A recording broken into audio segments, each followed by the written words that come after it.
another video. Today I'll be showing how you can reset Windows 11 if it is running slow, got virus attack, or you just want to sell or give it away. It's actually quite simple, so without further ado, let's get started.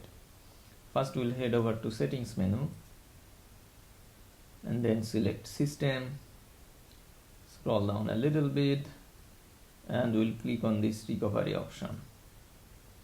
As you can see here we have the reset this PC option, so we'll click on it.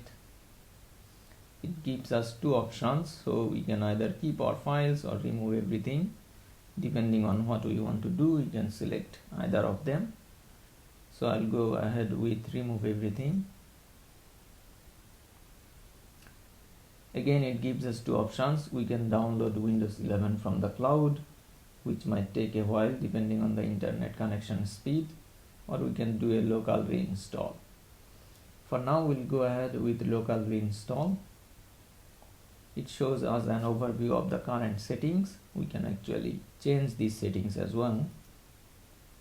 So here we have the option to clean data or do a hard format. We can delete all other drives as well, or delete workplace resources, or download Windows 11. You can change your settings as you want. Once you are done, you can just simply click on confirm.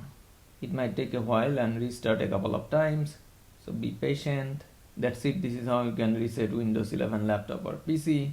Thanks for watching. I hope you are able to follow along. If you have any questions, comment below. Be sure to like, comment and subscribe. See you in the next one. Bye.